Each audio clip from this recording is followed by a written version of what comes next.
Baik, bismillahirrahmanirrahim. Assalamualaikum warahmatullahi wabarakatuh. Perkenalkan, saya Yusuf. Saya berasal dari Jakarta. Di sini saya akan mengerjakan tugas yang diberikan oleh dosen pengampu, yaitu Dr. Mukhrij, atas mata kuliah Tafsir Tarbawi. Saya akan membacakan judul subjek pendidikan. Materinya subjek pendidikan. Dan ayat yang ingin saya ambil yaitu subjek pendidikan adalah surat Luqman ayat ke-13, yang dimana di situ Luqman sedang menasihati anaknya tentang apa? Mari kita dengarkan sama-sama. Wa id qala Luqmanu li banihi wa huwa ya'iduhu ya bunayya la tusyrik billah innasyirka la dzulmun 'adzim. Dan ingatlah ketika Luqman berkata kepada anaknya ketika dia memberi pelajaran kepadanya, "Wahai anakku, janganlah engkau mempersekutukan Allah. Sesungguhnya mempersekutukan Allah adalah benar-benar kezaliman yang besar." Di sini Luqman menasihati anaknya, dan subjek pendidikan di sini yaitu orang tua kepada anak sedang menasihati anaknya supaya apa? Supaya tidak mempersekutukan Allah. Kenapa Luqman memberikan nasihat untuk tidak mempersekutukan Allah? Karena ketika nanti kita masuk yaitu ke ranah kesyirikan, maka sesungguhnya kita benar-benar dalam kezaliman yang besar.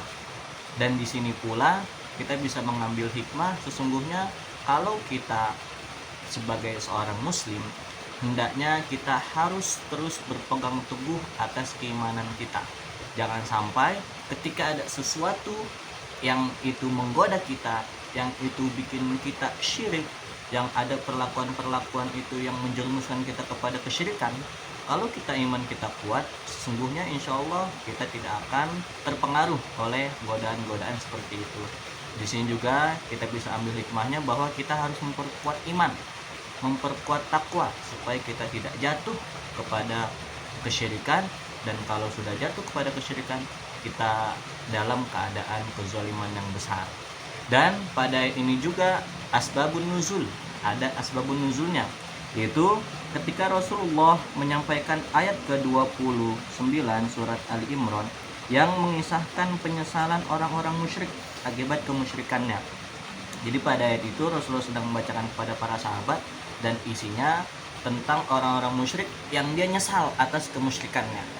Nah, kemudian para sahabat ini kesulitan, para sahabat ini bingung untuk menghindarkan keimanan dari kezaliman, gitu. Jadi ketika Rasul menyampaikan nih ada salah seorang musyrik, dia nyesal atas kemusyrikannya, Rasulullah menceritakan dengan surat Ali Imran tadi ayat ke-28, dan kemudian para sahabat bingung, ya Rasulullah gimana supaya kita bisa mengantisipasi, ya Rasulullah gimana supaya kita tidak terhindar yaitu dari kemusyrikan yang ada. Akhirnya Rasulullah membacakan ayat ini. Rasulullah mengambil kisah Luqman menasihati anaknya yang tadi kita bacakan ayatnya di surat Luqman ayat ke-13. Jadi itu saja yang ingin saya sampaikan. Bila taufik wal hidayah, wal inayah, semoga kita bisa mendapatkan ilmu bermanfaat walaupun ini sedikit. Syukron, afu minkum. Wassalamualaikum warahmatullahi wabarakatuh.